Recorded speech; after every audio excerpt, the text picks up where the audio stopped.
The United States Senate has confirmed Markwayne Mullin as the new head of the Department of Homeland Security, with a 54-45 vote on March 24, 2026. Mullin, a Trump supporter and former mixed martial arts fighter, takes over from Kristi Noem, who faced months of criticism and controversy over immigration enforcement. Mullin's confirmation process was swift, with hearings in both the House and Senate committees since his nomination on March 5.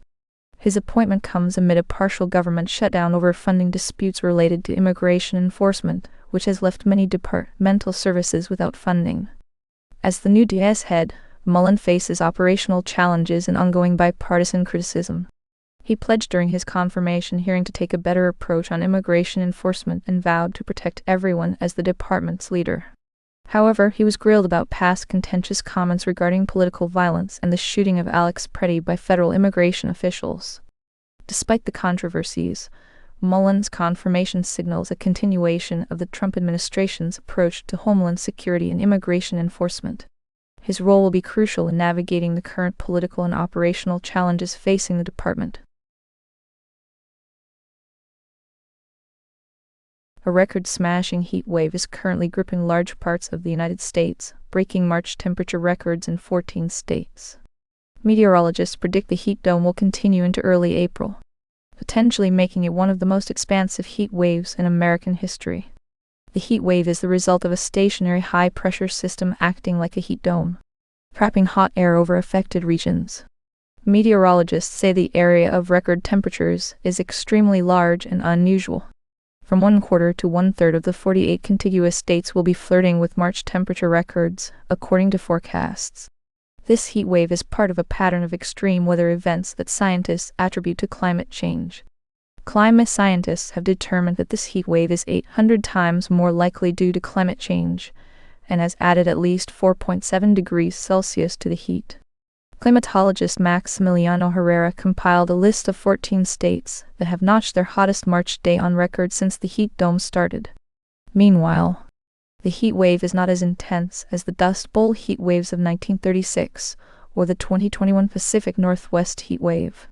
It still highlights the increasing frequency and intensity of heat waves in the U.S. due to global warming. The heat dome is expected to affect 1/4 to 1/3 of the 48 contiguous states. This makes this a significant event in the context of climate change.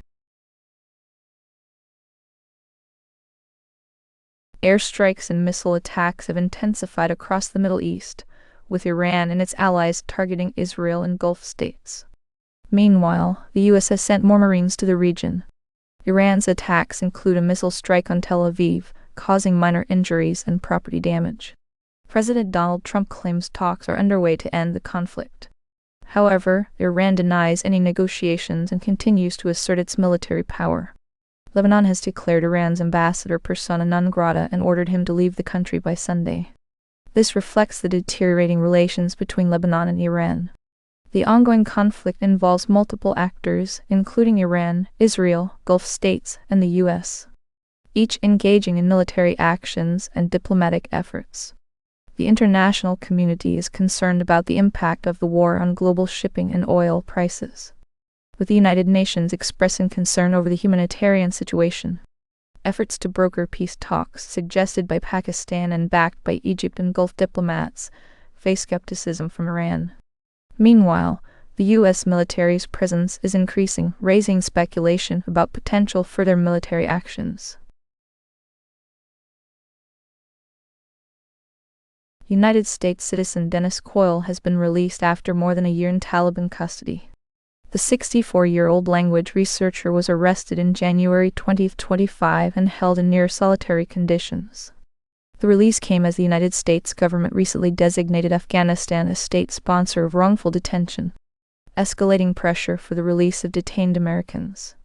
Coyle's release was timed to coincide with the Eid al-Fitr holiday and took place in Kabul, Afghanistan.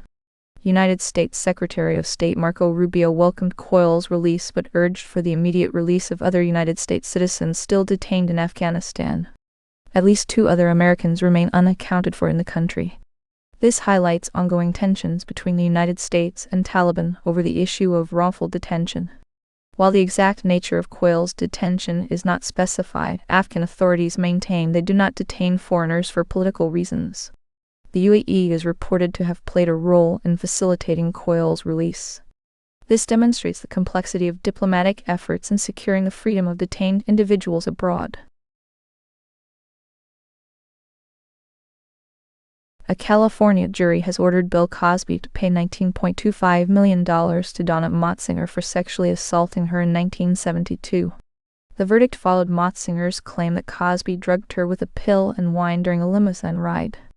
Cosby's legal team plans to appeal the ruling, citing doubts about Motsinger's recollection of the events.